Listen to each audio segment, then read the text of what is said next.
dal leen ak jàmm ci seen chaîne bi di info 228 TV Sénégal yéen ñi nga xam ne saa yu ne rek yéen a ngi tàttan xibaar ci chaîne bi lee Ousmane Sonko daf ñoo war loolu nag mooy nekk ay kàddu yoo xam ne mooy viral ci internet bi ci kile di Abdou Karim Gueye moo ko yëkkati ne wax ne Ousmane Sonko daal la mu dige woon defu ko benn yoon kuréel bi di ONG bu Jamra tey di nag daal di ne génn di def ab dox ñaxtu ñoom kuréel bi di ONG bu Jamra lu demee ni ci wàllum góor jigéen gannaaw ab bâtiment boo xam ne daanu woon na fii ci Sénégal rawatina fële ca Ngor ci jamono yee ñu génn góor jigéen nekkoon na fa moom nag bokk na ci lu am ay gaañu gannaaw ba xam ne ñibbi na ba France ci la génne ab tànkam di wax ne dafa gaañu ba tax na loolee ONG bu Jamra kuréel bi di Mame Matar Gueye ONG bu Jamra ak Abdou Karim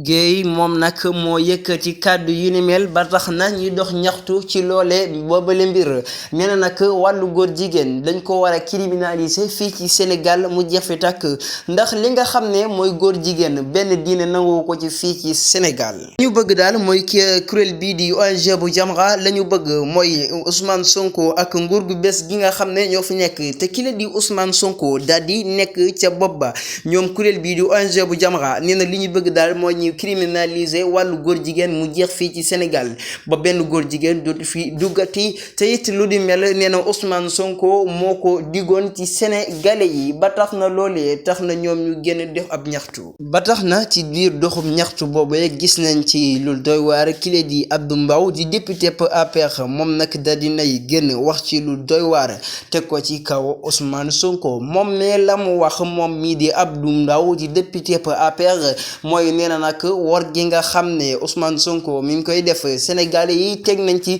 seen bët ba tax na nguur gu bees gi ba ñu toggee ba léegi góor jigéen yi ñu ngi leen di gis ci réew mi ñiy doxu lu leen neex di fi dem fu leen neex di dem ak dikk ki la di Abdou Mbow mooy xamle lu ni mel.